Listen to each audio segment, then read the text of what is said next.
Hello, everyone. Welcome. Happy Thursday. We are glad to be back. I was just telling Natasha, I'm super excited. This is our first podcast in daylight, I know. And I'm not so tired. right?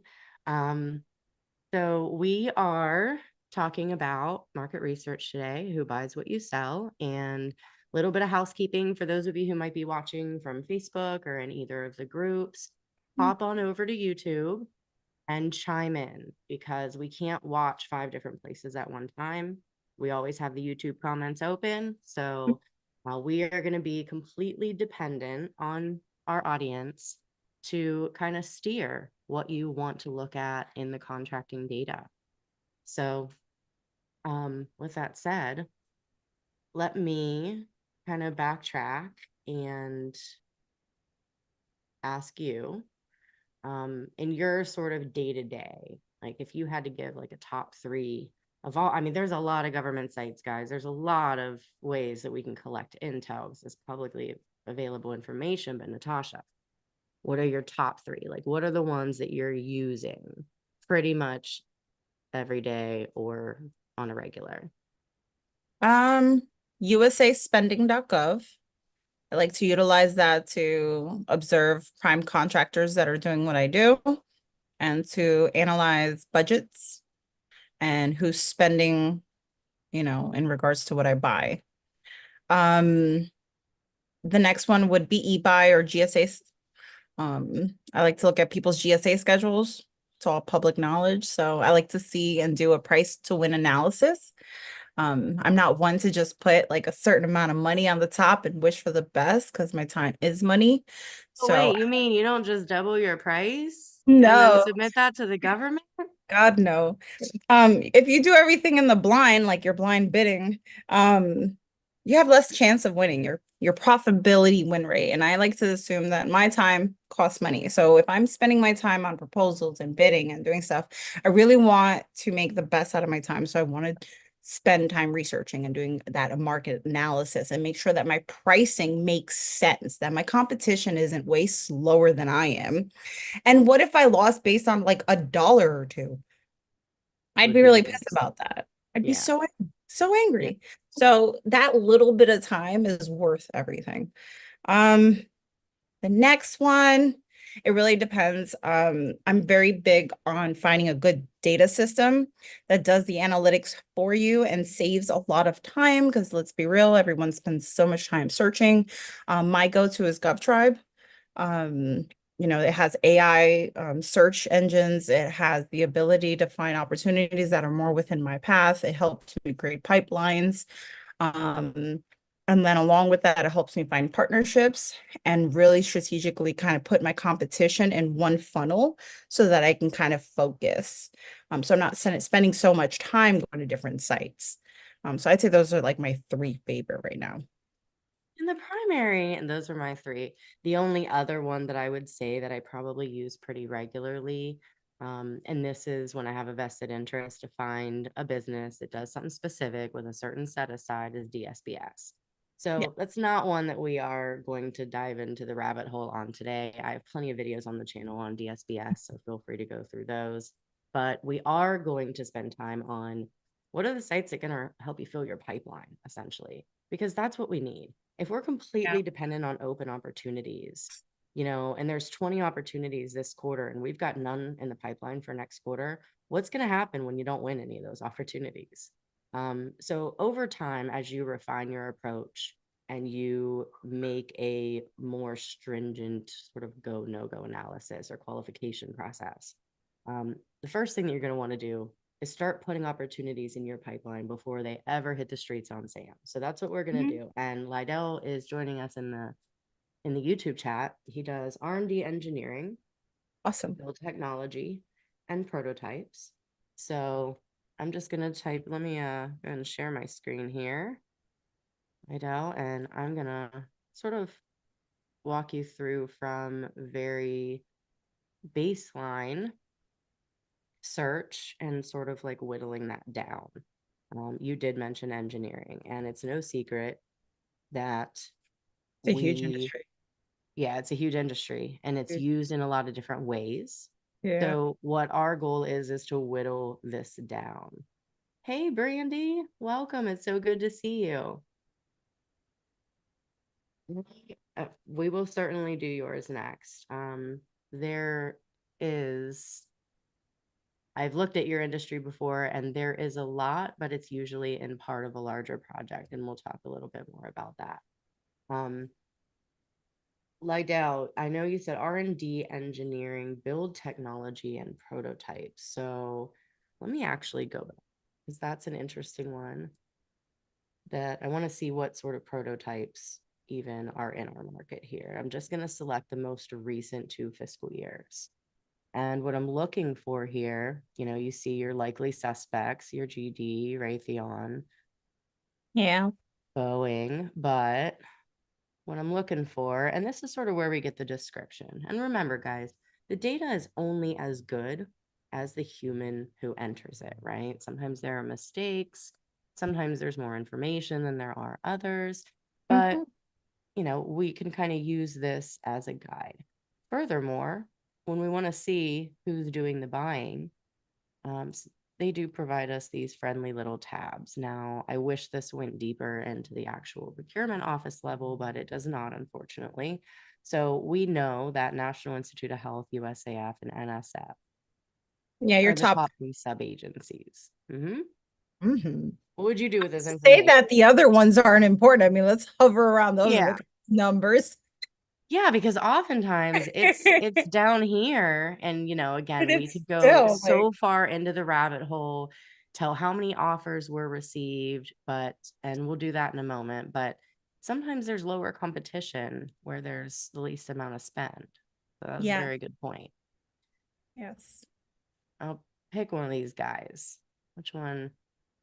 Which one should we look at further? Ooh, well, we know John Hopkins University. Raytheon. Take a look. ECS Federal. Let's look Yeah, at I'm not that one. really familiar with that. Let's take a peek at Yeah. this one. We're going to open up this opportunity.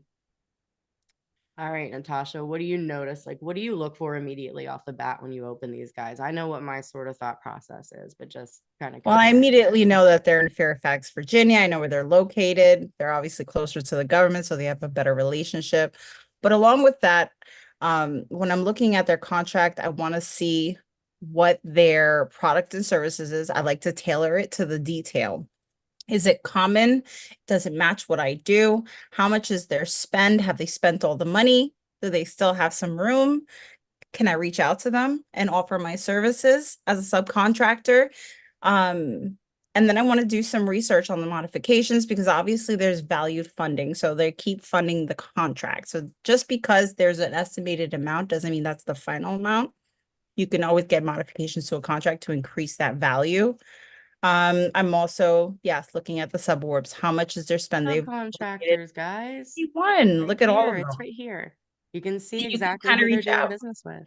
Yeah, Mhm. here's your leads list, basically. I mean, depending on obviously your competitive analysis. You Yep. do want to do your due diligence before just cold reaching out. Hey, I'm a WOSB, DVE, STP. We had that conversation last week. We're not going to go into it again. But make sure that you do your homework and you communicate your value when you reach out. A lot of times, these guys have a process to receive you. Oh, on So, their websites, yes. Look for their mhm, supplier diversity program yes. and for their small business liaisons. And contract, if you can't find a supplier diversity program, look for contract manager. Now, this is way more common Mhm. with the long-term vehicles. If I'm a contractor on NASA Soup or Vets 2, I have a page on my website by the requirements of my contract Yes. to see you. I have to have a supplier diversity program in my business. Yes, So ma'am. they tend to have a process, but not everybody does, I can say with confidence that most of these guys on this list here, Lydell, will have an area to receive you on their website Hmm. based on the massive amount of the contracts that they're getting. So go to Raytheon, go to GD, go to Paraton, look at their website, see what other contracts they have, and start sort of identifying where you might fit into that Hmm. and submit your information to them. All right. Now, Brandy, this is going to be sort of a special case. I kind of know a little bit about what Brandy does and where she's at. So I looked back when we first started working together, and I believe I typed in two different ways. One was fiber optic, and the other was fiber optic. Oh, yeah, keywords. Super Yes. important. Super important. And now, for those of you that are in specialty trades like Brandy is, keep in mind that you also have this location filter. You know, it wouldn't make a whole lot of financial sense for someone who's working with a whole bunch of machinery to transport it across the country. So you're able to make the biggest impact in your own local backyard.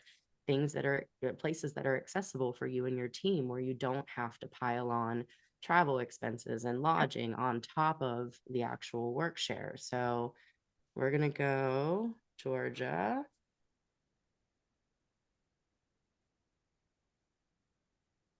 All right. And then submit. So now let me kind of explain because this isn't a perfect list yet. This is preliminarily basically all of the contracts in Georgia that had something to do with fiber optic. We don't know yet if that was product sales, installation, and we could take this a little further by, Or even getting the in. name fiber. Do we have a Mhm. name code that maybe we can dumb it down even further?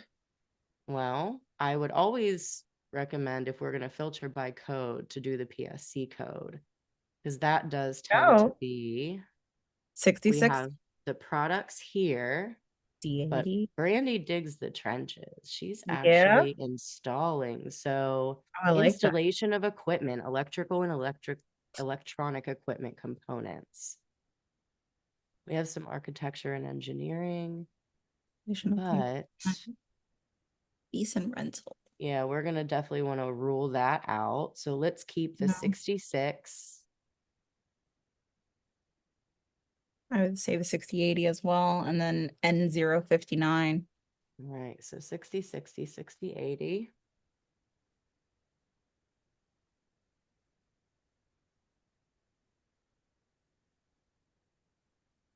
What was that other one? N what? Okay. N. N059. And What's that then one? That might O also too, the N099. 059 and 099. It looks like Those, someplace people throw it when they don't know where else to put it. yeah, I call those throwaway codes. Yeah. Shoot, I see the other. Oh, 059. All right. There we go. All right. Now I'm just isolating, I'm whittling down just the projects that are relevant. That leaves me with 10. That's a Yep. whole lot more of an attainable list. Yeah. Directional drilling. Thank you, Brandy. Let's add that in there actually and see if any. Okay, so directional drilling didn't make an effect with the product service codes that we used. So we can kind of run that separately. Um, but we're looking at DoD and DHS. So Now you there's have a focused definitely target market. Yep. Federal Law Enforcement Training Center, Air Force, DLA, and Coast Guard. So there's likely some base work being done. And then when we want to look at how, like, these here are completely attainable for anybody. Mm-hmm. This is work in the local backyard that does not, that's not going to be a contract value that's going to put anyone out of business. These are completely attainable. When we look at who's doing the buying, here's fiber optic expansion project. And I know that you're going to be focusing mostly on the services. So the products are less valuable, but that was Department of Navy and it was via a purchase order. So let's take a little closer look at this. And I think in regards to like almost like a sales initiative and BD kind of component, even if they're buying the products, they still need someone to install them. So we still want to Service. reach out. We still want to put Yeah, our and make best sure that they forward. know who you are. So, send them that Mhm. capability statement. Hey, I saw that you have a fiber optic expansion project that was awarded last Mhm. year. here's who we are. I know you've been doing this a very long time, Brandy. So lead with that experience and Yeah. sort of let your business speak for itself. Some of this can be micro purchase. If something breaks and they need someone with your expertise to go in and fix it, they can pick up the phone and call you. It doesn't Right. really have to be a whole hoopla where, it has to go to Sam for something very small, especially in the instance of an emergency. That Here, the there are no no bid win. this looks like one of those actually. Look. Yeah, that's exactly what it is. They just, if they have a good enough relationship with you and they know what you do, then yeah, they'll Sure. just source it to you. Now, this happened to be an 8A program participant. Which is go. Um, mhm. And tribally owned. So yeah, perfect. And also, I would repeat, yep, simplified acquisition. I would also repeat this search for you, Brandy, in a slightly different way, Mm, because when there's a new construction project, one of the things they're going to need to have installed is, the cables running to that building and the digging on the outside, the site prep. Um, so networking with the GCs that are in Georgia, that are winning in Georgia, I should say, yeah. not that they're physically located in Georgia, because sometimes they're in California, right? They might just send their program manager, project manager out to the job site, and that accounts for their 25% of the work. So, it's the team of boots on the ground in that local area that essentially gets the job done. Yep. So I would also look up all the 236220 award winners in the state of Georgia and make sure that I get on their team and sort of replicate the teaming relationship that you already have, kind of rinse and repeat with additional primes. That way, the work essentially is coming to you and you're having to do less chasing of the work. Would you Yeah, agree with that?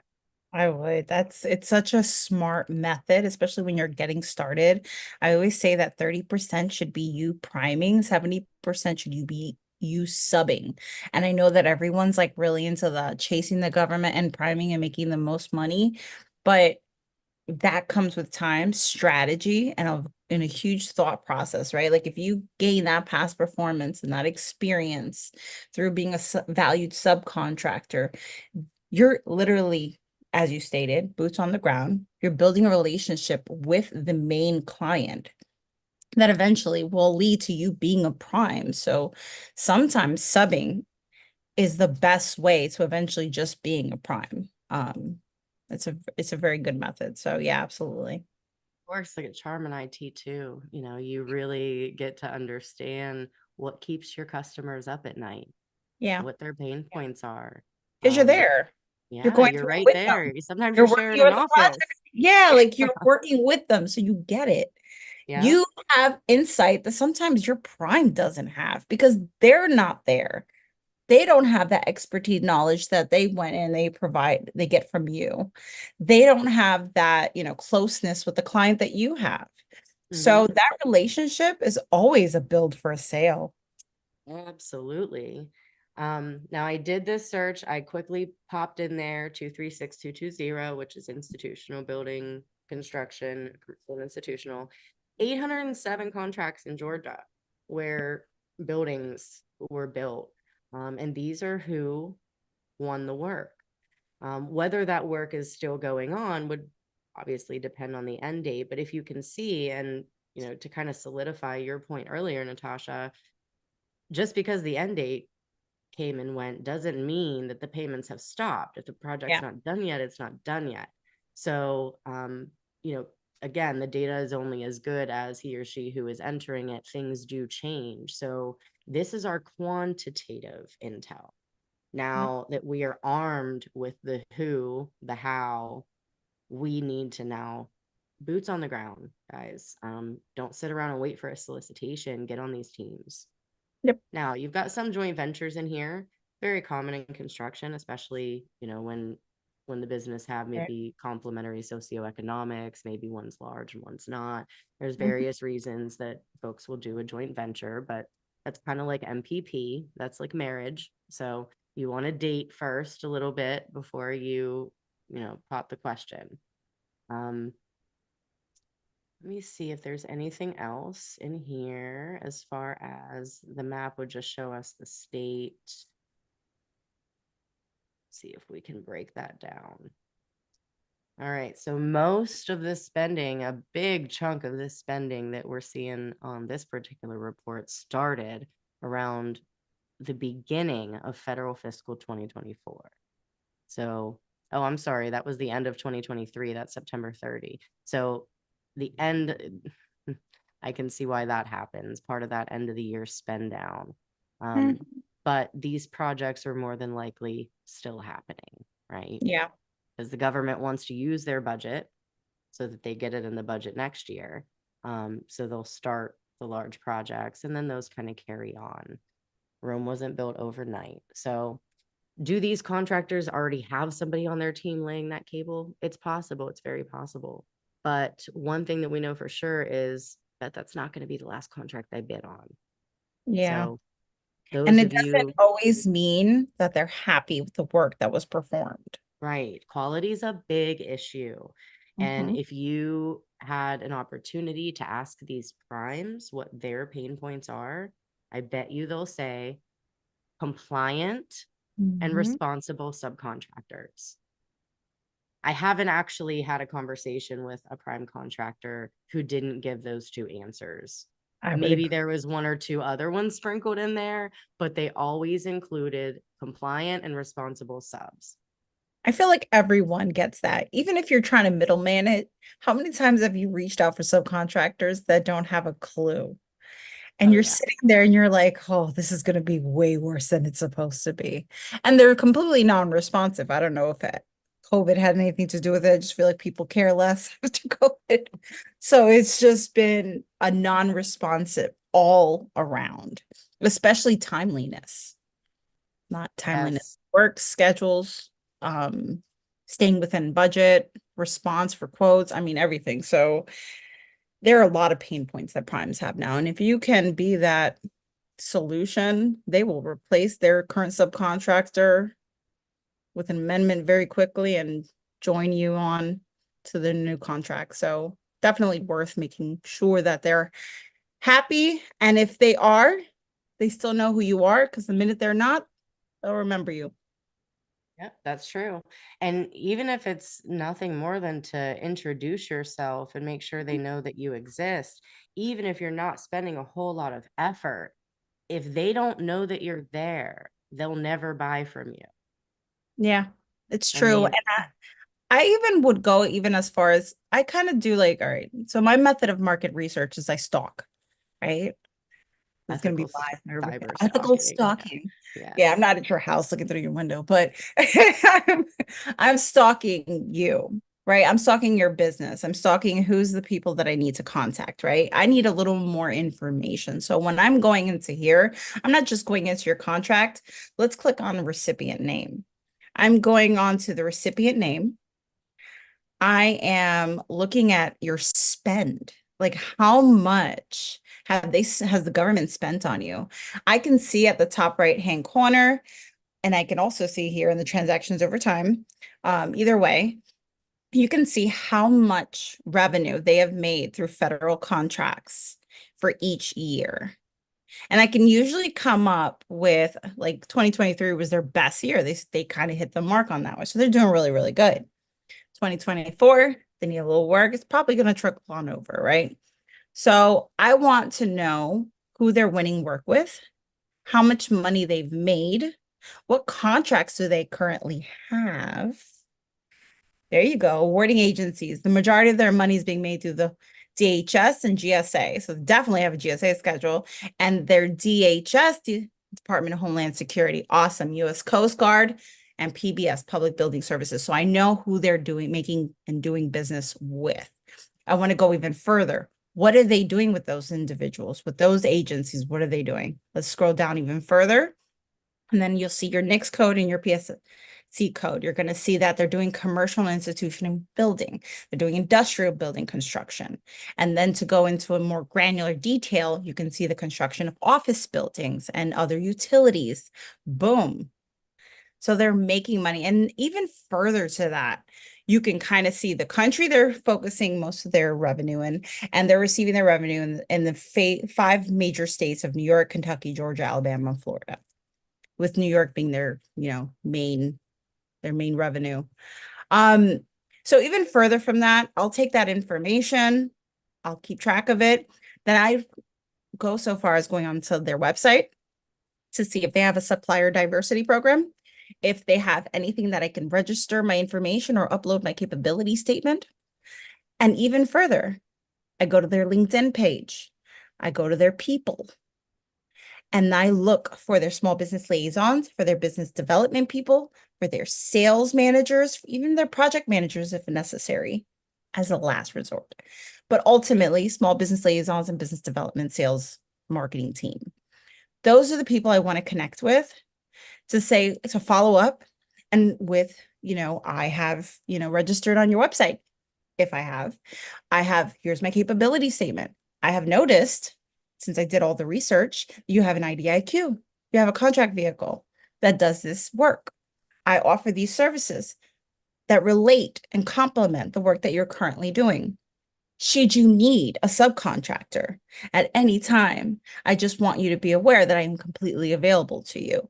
I'm located in the same place of performance. Here's my capability statement. Here's who I am. And if given the opportunity, can I please schedule a call with you to go over our services and how we can provide value to you? Usually that's called Most, a capability briefing. They'll know yeah, what you mean. they'll know it. They'll know what you mean. They'll know what you mean. Ultimately, that's your moment. And it's happened to me many times where, I've had Boeing call me and say, okay, cool. I'm gonna set up a bunch of people in a room to Zoom meet with you, and you're going to talk about your capabilities. And there you go, creating a PowerPoint slide and being prepared. I usually ask for all the people that are going to be involved in that capability briefing to know what kind of resources. Quality. Yeah, so they know what they need. So I can be the solution before they even state the problem.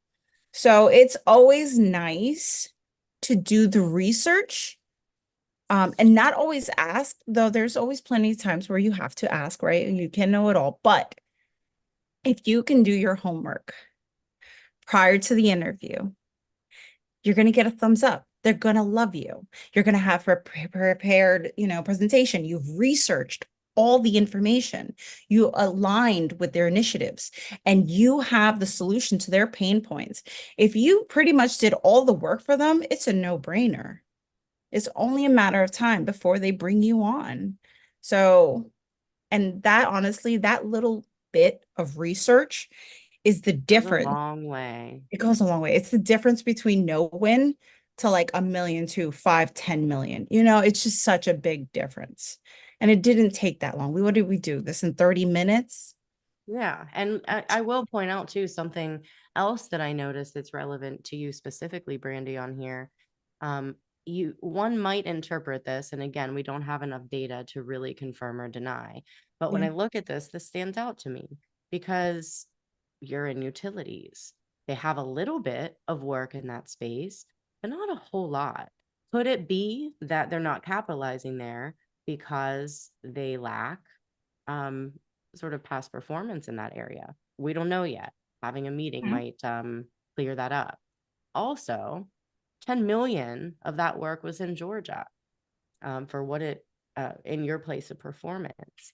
I also noticed up here they are other than small. So while they are a minority owned business, they are not a small business. Therefore, at least 23% of their revenues does have to be subcontracted out. Yep. Now, we're also talking about the construction industry. Even before Biden put into writing that he wanted to put 13% of all federal spending going to an SDB, the Mhm. DBE program was widely used in the construction industry, the DOT DBE program. Um, Brandy, I'm pretty sure we might have to catch up on that, but based on the parameters in my memory of your specific factors, I'm pretty sure that you would qualify for that. That would open you up to more opportunities and allow you access. I got to say, I've had clients just win business just from being in the database. Yeah. So if anyone here is listening, you're in specialty trades, your stuff is used in construction, even outside of construction, it matters now. Yep. So review the DOT DBE qualifications in your state. And if you qualify, get in. You don't need to pay. It's a quick application. Somebody will try to jam their hand in your pocket for this, I promise, but you don't need to pay. Y'all have any questions? We can talk about this on another free live session. Um, but it's pretty quick and painless. It is. Definitely get through that if you can. Any final thoughts, Natasha, on this note? Any final questions from our audience before we wrap up? I would say that doing the research is so important. I know there's so much more out there than YouTube, because obviously YouTube is not fact We love checked. YouTube. We're here. We're Yeah, here. I love you. But Anyone can do it, right? So ultimately, what we're trying to show you here is that the tools and the capability is within your reach. You don't need us to tell you everything. We will guide you, but everything that you need to succeed is free and fully available to you. So your please feel free. fingertips. It really is. So if it's just something as simple as you didn't know that USA spending.gov existed, reach out. We'll give you that information. It's out there. It's easy. Um, Play with it, explore. This could be the difference between you having no sales to having, you know, strategic solutions for yourself and for your business, and a very stable income for the next 4 to 5 years with just one contract. So, do the research. It's Fill that pipeline. Fill that pipeline. I don't sales. want to see open opportunities, just open solicitations. Y'all are way too late for that if you're really providing a service and Yeah. providing value to a conversation. And the reason I say you're too late, and it's not always true because there's an exception to every rule in this space, but Mhm. if the customer doesn't know who you are, and you don't know the customer and you don't know what keeps them up at night, and you're submitting a response that you spent 80 Mhm. hours on, the likelihood of you winning that are Yeah, pretty much. pretty far down there, right? So we're all about working smarter, not harder here. That's why I started this podcast. There's just so much confusion out there. You Yep. don't have to bid on everything. Just find who buys what you sell, how they buy what you sell, and start getting boots on the ground, start networking, start reaching out. If they don't know they're there, how are they going to buy from you, essentially? Yeah. So put on your sales 101 hat and go sell your stuff, guys. That's it. Yay. That's all I got for you today. I'll see you next week. Thank you for joining us. Please be sure to click the notify button so you're notified when we go live every Thursday here on YouTube. Have a great weekend, all. Bye, guys. Bye.